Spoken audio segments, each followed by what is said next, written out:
এবং আমাদের মধ্যে এই দীর্ঘদিনের যে মেলবন্ধন তৈরি হয়েছে, আমরা সেই মেলবন্ধনকে কোনো অবস্থাতেই ভাঙতে দিতে পারি না, ভাঙতে দিতে চাই না।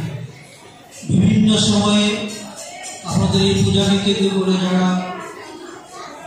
বিভিন্ন ঘটনা ঘটানোর চেষ্টা করা হয়েছে, আপনারা জানেন সেগুলো রাজনৈতিক উদ্দেশ্য প্রণোদিত করা হয়েছিল।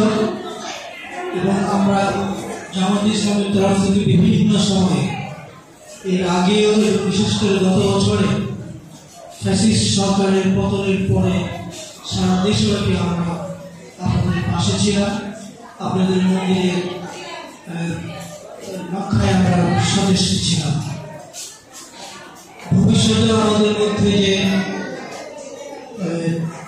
সম্পর্ক রয়েছে সেই সম্পর্ক ইনশাআল্লাহ বজায় থাকবে। আমরা আমাদের পক্ষ থেকে যত ধরনের সহযোগিতা মনোভাব জারি করি না কেন, সেটা আমরা ইনশাআল্লাহ বজায় রাখার চেষ্টা করব, যাতে কোনোভাবেই আমাদের মাঝে কোনো অসম্প্রীতি বীজ বপিত না হয়, সেই চেষ্টা ইনশাআল্লাহ আমাদের তরফ থেকে থাকবে। আমরা হিন্দু ভাই বোনদেরকে তাদের এই পবিত্র অনুষ্ঠানের উপলক্ষে আমাদের পক্ষ থেকে, জামাতের পক্ষ থেকে, বিশেষ করে সমগ্র মুসলিম জাতির পক্ষ থেকে শুভেচ্ছা জানাই। আপনারা শুরু করেছেন আপনাদের পবিত্র অনুষ্ঠান, আর সম্ভবত 2 দিন চলবে, 3 দিন বিসর্জন হবে না, পরশু বিসর্জন পরশু হবে 2 তারিখ। আশা করছি যে আপনারা অত্যন্ত সুষ্ঠুভাবে এবং সুচারুরূপে আপনাদের এই অনুষ্ঠান এবং বিসর্জন সমাপ্ত করতে সক্ষম হবেন।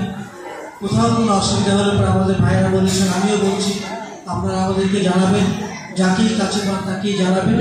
সেই অসুবিধাগুলো আমরা যাতে আপনাদের অসুবিধা যদি হয় সেক্ষেত্রে আপনাদের পাশে আমরা থাকার চেষ্টা করব। আপনাদের জন্য দোয়া করছি, আপনাদের এই অনুষ্ঠানকে আপনারা সুচারুরূপে সম্পন্ন করেন। সেই সঙ্গে আমরা এটি বলতে চাই, জামাতের মধ্যে কোনো রকম নেগেটিভ চিন্তা ভাবনা আমাদের যে সমস্ত অন্য ধর্মাবলম্বী রয়েছে, সে হিন্দু হোক, খ্রিস্টান হোক, বৌদ্ধ হোক, কোনো রকমের কোনো নেগেটিভ অ্যাটিটিউড নাই। কোরআন শরীফে একটি আয়াতের কথা আমরা সামনে আল্লাহ বলছেন, তাদের দেবদেবী সেই আয়াতকে আমাদের সমর্থিত এই কারণে যে মুসলমানদের প্রতি অন্য ধর্মের থেকে সম্মান জানানোর জন্য এই একটি ধরনের আয়াত আমাদের জন্য যথেষ্ট। সেই বিষয়টি এখানে উল্লেখ করলাম, যাতে আপনাদের মনে কোনো রকম সন্দেহ আপনাদের মুসলিম ভাইদের প্রতি না থাকে। প্রিয় ভাই, আপনাদেরকে আবারও শুভেচ্ছা জানিয়ে আমার বক্তব্য শেষ করছি। সম্মানিত উপস্থিতি, আমরা মূল্যবান বক্তব্য শুনলাম।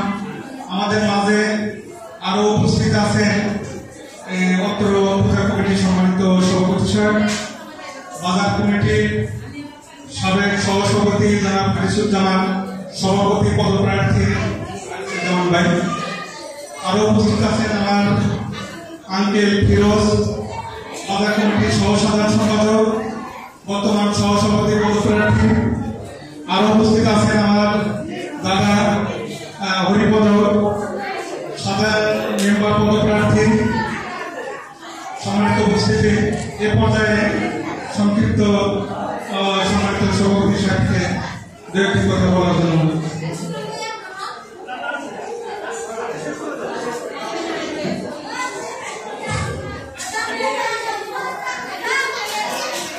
সম্মানিত উপস্থিতি, আজকে আমাদের মন্দিরে কালিয়াগড়ের দিদি সন্তান ওনার সম্বন্ধে আমি আগেও শুনেছি। ব্যক্তিগতভাবে আমি মোটামুটি টিভি সম্বন্ধে